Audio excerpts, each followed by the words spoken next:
بیوی آپ کو آقا جان نیچے بلا رہے ہیں۔ اور حیا جو محتل حواس لیے بے دھیانی سے اسے دیکھ رہی تھی، اس سے کمرے سے بھاگ نکلنے میں ہی لمحہ نہ لگایا۔ اسے یہ بلاوا کسی غائبی مدد سے کم نہ لگا تھا۔ اس کا فرار بیچاری ملازمہ کو بھی حیران کر گیا۔ وہ صبح سے بی بی کے نخرے اٹھا اٹھا کے تھک گئی تھی اور وہ ٹس سے مس نہ ہوئی تھی، لیکن اس وقت پیغام سن کر وہ یوں باہر کو لپکی تھی جیسے اندر کوئی بھوت دیکھ لیا ہو۔ حیا نے سیڑھیوں کے پاس رک کر خود کو کمپوز کیا اور شانوں پہ دھرا دوپٹہ سر پر لیتے ہوئے متوازن قدموں سے نیچے ڈرائنگ روم میں چلی آئی، جہاں اس وقت اس کی ماما جان سمیت گردیزی ہوس کے تمام مکین بشمول سبحان صاحب موجود تھے۔ بس ایک منیرا کی کمی تھی۔ ان سب کو وہاں ایک ساتھ بیٹھا دیکھ کر حیا کے اندر جھکڑ سے چلنے لگے۔ اس بھائی چارے اور اتفاق کی اسے کتنی بڑی قیمت ادا کرنی پڑی تھی، یہ کوئی اس کے دل سے پوچھتا جس کی زندگی بھر کا سکون اور خوشیاں اس گھر کی عزت کے نام پہ انتہائی بے رحمی سے داؤ پر لگا دی گئی تھیں۔ السلام علیکم۔ اس کے اندر برپا طوفان آنکھوں کے رستے اپنا بھید کھولنے لگا تو اس سے بے اختیار پلکیں جھکا لیں۔ وعلیکم السلام، آؤ بیٹے بیٹھو، شاہ مخدوم نے اپنائیت سے کہتے ہوئے سامنے رکھے صوفے کی طرف اشارہ کیا۔ حیا لب بھینچے اس جانب چلی آئی۔ ان کے لہجے کی گرمی اور لفظوں کی نرمی اس کے دل پہ تیر چلا گئی۔ بچپن میں اسے حسرت ہی رہی تھی کہ کبھی وہ بھی اس سے گھر کے باقی بچوں کی طرح نرمی اور شفقت سے پیش آئیں، اس سے عید پہ عیدی اور سالگرہ پر خوبصورت طوائف دیں، مگر افسوس کہ انہوں نے کبھی اس پر ایک نگاہ غلط تک نہ ڈالی تھی، یوں جیسے وہ بچوں کے جھنڈ میں موجود ہی نہ ہو۔ اور آج جب اسے ان کے اس پیار اور توجہ کی کوئی ضرورت نہ رہی تھی تو وہ اچانک سے اس پر مہربان ہو گئے تھے۔ حیا کی ذات ان کے لیے اہمیت اختیار کر گئی تھی اور وہ یکایک ایک غیر سے ان کی اپنی بن گئی تھی۔ اس سے بڑھ کر بھلا ان کی خود غرضی اور مطلب پرستی کی اور کیا مثال ہو سکتی تھی؟ جرار کہاں ہے؟ اس کے بیٹھتے ہی انہوں نے یوں عام سے لہجے میں پوچھا جیسے ہمیشہ سے اسے مخاطب کرتے چلے آئے ہوں۔ حیا کا دماغ کھولنے لگا۔ واش روم میں ہے؟ اس نے نگاہیں جھکائے بامشکل تمام اپنے لہجے کو معطب رکھا۔ شاہ صاحب نے ہنکارا بھرتے ہوئے پاس رکھی فائل اٹھائی۔ یہ لو بیٹا، یہ میری طرف سے تمہارے لیے شادی کا تحفہ۔ آج سے تم اس گھر کی صرف بہو ہی نہیں بیٹی بھی ہو۔ انہوں نے ہاتھ میں پکڑی فائل اس کی جانب بڑھائی۔ یہ میری مری والے کاٹیج کے پیپرز ہیں، جب سے تمہاری ہوئی۔ اس کی طرف دیکھتے ہوئے انہوں نے انتہائی نارمل لہجے میں اسے مطلع کیا تو ساکت بیٹھی حیا کی آنکھوں میں حیرت اتر آئی۔ اتنا قیمتی تحفہ یقیناً صرف جرار کرتیسی کی بیوی کو ہی مل سکتا تھا۔ وہ دھیرے سے اپنی جگہ سے اٹھی اور مہارے بندھے ان کی طرف چلی آئی۔ شکریہ۔ اس نے ان کے ہاتھ سے فائل تھامی۔ ایسے میں ڈرائنگ روم کے کھلے دروازے سے نکھرا ستھرا سا جرار اندر چلا آیا۔ حیا کو دادا کے پاس کھڑا دیکھ کر اس کی نظریں اس کی ہاتھ میں تھمی فائل پہ آ ٹھہری۔ وہ بے اختیار ٹھٹک کے اپنی جگہ پر رک گیا۔ جیتی رہو، سدا سہاگن رہو۔ شاہ مخدوم نے اس کے سر پہ ہاتھ رکھتے ہوئے دعا دی۔ جرار کی آنکھوں میں سرد مہری اتر آئی۔ شاہ صاحب پوتے کی جانب پلٹے۔ وہاں کھڑے کیا کر رہے ہو؟ یہاں آؤ۔ ان کے ٹوکنے پہ وہ لب بھینچے آگے بڑھایا۔ السلام علیکم۔ وعلیکم السلام۔ انہوں نے جانچتی نظروں سے اس کا تنا ہوا چہرہ دیکھا۔ اس کی رات والی حرکت پہ انہیں خاصا غصہ تھا، مگر چونکہ وہ فی الوقت اسے ضرورت سے زیادہ دباؤ کا شکار نہیں کرنا چاہتے تھے، اسی لیے انہوں نے اس کی بات کو نظر انداز کرنے کا فیصلہ کیا۔ کچھ یہی سوچ حاتم صاحب کی بھی تھی، جس کی وجہ سے وہ اب تک خاموش تھے، وگرنہ جس وقت وہ گھر لوٹا تھا ان کا بس نہیں چل رہا تھا کہ اس کا دماغ درست کر کے رکھتے تھے۔ برخودار، یہ ڈبہ اٹھاؤ اور اپنی دلہن کو اس کی منہ دکھائی کا تحفہ دو۔ انہوں نے درمیانی میز پہ دھرے ویلوٹ کے ڈبے کی طرف اشارہ کیا۔ جرار کے چہرے پہ چھائے ناگواری میں اضافہ ہو گیا۔ وہ چند لمحے انہیں خفگی سے دیکھتا رہا، لیکن اس سے پہلے کہ وہ ان کے حکم پر عمل پیرا ہوتا، زینب کا زبر جواب دے گیا۔ بس بہت ہوا۔ آخر آپ یہ سب کر کے کیا ثابت کرنا چاہتے ہیں؟ یہ لڑکی نہ میری بہو ہے اور نہ ہی میرے بیٹے کی بیوی۔ انہوں نے حیا کی طرف اشارہ کیا۔ یہ صرف ایک گلے پڑا ڈھول ہے جس سے میں ہر حال میں اپنے بیٹے کو نجات دلوا کر دم لوں گی۔ ان کے لہجے سے شعلے اور آنکھوں سے آگ کی سی لپٹیں نکل رہی تھیں۔ شاہ صاحب کی رنگت آنے وقت میں سرخ پڑ گئی۔ یہ تم کس انداز میں بات کر رہی ہو؟ اسی انداز میں جس میں آپ نے مجھے بات کرنے پر مجبور کر دیا ہے، وہ بھڑک کر بولی۔ آخر کیا سوچ کر آپ نے اس عورت کی بیٹی کو میرے بیٹے پر مسلط کیا ہے؟ کیا یہ ڈائن میرا شوہر، میری خوشیاں، میرے گھر گھرستی نکلنے کے لیے کافی نہ تھی، جو آپ نے میرا بچہ بھی اٹھا کر ان ماں بیٹی کے حوالے کر دیا؟ مارے غصب کے ان کی گردن کی رگیں پھول رہی تھیں۔ شاہ صاحب نے ایک تیز نظر ان پر ڈالی۔ جرار صرف تمہارا بیٹا ہی نہیں، میرا پوتا بھی ہے، اس گھر کا وارث اور اس خاندان کی عزت کا امین بھی ہے۔ میں نے اس کی اور اپنے گھرانے کی عزت بچانے کے لیے جو مناسب سمجھا وہ کیا۔ تمہیں اگر یہ فیصلہ قبول نہیں تو نہ صحیح، لیکن حیا اب اس گھر کی بہو اور جرار کی بیوی بن چکی ہے، اور اسے اب اس منصب سے کوئی نہیں ہٹا سکتا۔ ان کا لہجہ بے حد واضح اور ٹوک تھا۔ زینب کا چہرہ انگارے کی مانند تھک اٹھا۔ وہ مٹھیاں بھینچے اپنی جگہ سے اٹھ کھڑی ہوئیں۔ منصب سے تو یہ تب ہٹے گی نا جب اسے کوئی مقام ملے گا۔ یہ لڑکی آپ کے لیے اہمیت کی حامل ہو سکتی ہے، مگر میرے نزدیک اس کا کوئی وجود، کوئی اوقات نہیں۔ میری بہو اور میرے بیٹے کی بیوی صرف وہی ہوگی جس کا انتخاب میں کروں گی، پھر چاہے یہ 2 ٹکے کی لڑکی اس گھر میں رہے یا کہیں دفع ہو جائے، مجھے اس کی اتنی سی بھی پرواہ نہیں۔ حیا کی ذات کو اپنے قدموں تلے رونتے ہوئے وہ اپنا فیصلہ سنا کر باہر نکل گئیں تو پیچھے گہرا سناٹا چھا گیا۔ جرار کی خط اڑاتی نگاہیں پتھرائی کھڑی حیا کے چہرے پہ آ ٹھہری، جو بے حد سرد ہو رہا تھا۔ نچلا لب سختی سے دانتوں تلے دبائے وہ اس وقت یقیناً اپنی برداشت کی حد پہ کھڑی تھی۔ جرار کے اندر ایک ٹھنڈک سی اتر گئی۔ وہ ان ماں بیٹی کو ہمیشہ سے ہی اتنی ہی تکلیف اور بے بسی کی حالت میں دیکھنا چاہتا تھا۔ مان ایک خیال آنے پہ وہ اپنی مسکراہٹ دبائے آگے بڑھا اور میز پہ رکھا ڈبہ کھول دیا۔ اندر سونے کی خوبصورت جڑاؤ کنگن چکمگا رہے تھے۔ جرار نے جھک کر انہیں اٹھا لیا۔ آغا جان سمیت وہاں موجود ہر چہرے پہ اطمینان اور خوشی کی لہر دوڑ گئی۔ وہ دھیرے دھیرے چلتا حیا کے مقابل آ کھڑا ہوا۔ ہاتھ دو۔ اس کے مطالبے پر حیا کی سلگتی نظریں بے اختیار اس کی نظروں سے جا ٹکرائیں، جن میں ایک کمینی سی خوشی اور تسکین جگمگا رہی تھی۔ حیا کا خون کھول اٹھا۔ وہ گھٹیا انسان نہ صرف اس کی تکلیف اور اس کی ذلت سے مزہ اٹھا رہا تھا، بلکہ انہیں بڑھانے کو یہ منحوس کنگن اٹھائے اس کے سامنے بھی آ کھڑا ہوا تھا۔ اس کی سنہری آنکھوں سے نفرت کے شعلے نکلنے لگے، جنہیں دیکھ کر جرار کی آنکھوں کی چمک بڑھ گئی۔ وہ آگے بڑھا اور استحقاق سے حیا کا پہلو میں لٹکا ہاتھ تھام لیا۔ حیا کے پورے وجود کو ایک جھٹکا سا لگا تھا۔ اس سے بے اختیار اپنا ہاتھ کھینچنا چاہا، لیکن جرار کی مضبوط گرفت نے اسے ایسا کرنے سے روک دیا۔ اس نے ایک ایک کر کے دونوں کنگن حیا کی کلائی کی زینت بنا دیے۔ آقا جان بے اختیار اپنی جگہ سے اٹھ کھڑے ہوئے۔ جیتے رہو میری جان، تم نے آج ایک بار پھر میرا مان بڑھا کر میرا سر فخر سے بلند کر دیا۔ خدا تم دونوں کو شاد و آباد رکھے۔ وہ فرد مسرت سے اپنے لاڈلے کی جانب بڑھے تو حیا نے لب بھینچے اپنا ہاتھ چھڑانا چاہا، جو تاحال اس کمینے کی گرفت میں تھا۔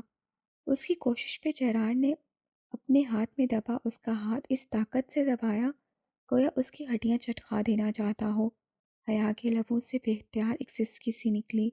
اسے تڑپ کر اس شکی القلب کی جانب دیکھا جو اسے اذیت پہنچا کر بڑی بےرحمی سے مسکراتا ہوا اپنے دادا کے سینے سے جا لگا تھا۔ اس کی آنکھوں میں آنسو اتر آئے۔ اس کی نگاہیں جرار کر تیزی کی پشت سے جا ٹکرائیں، جس سے اپنے عمل سے یہ واضح کر دیا تھا کہ اس سفر میں ساری تکلیف اور ساری ذلت اسی کا مقدر بننے والی تھی، اور وہ اس کے درد، اس کے آنسوؤں کے ایک ایک قطرے سے اپنے لیے تقسیم اور خوشی سمیٹنے والا تھا۔ سلمیٰ کی آنکھ کھلی تو خود کو ایک انجان کمرے میں بیڈ پر لیٹا پا کر وہ ایک پل کو الٹ سی گئی۔ یہ وہ کس جگہ پر تھی؟ بے چین نظروں سے ارد گرد دیکھتے ہوئے اس نے اٹھنے کی کوشش کی۔ سر میں ایک ٹیس سی اٹھی۔ وہ بے اختیار اپنا سر تھام گئی۔ تبھی کسی نے اسے شانوں سے تھام لیا۔ لیٹی رہو۔ بھاری لہجہ اس کی سماعتوں سے ٹکرایا تو وہ اپنی جگہ پر ساکت ہو گئی۔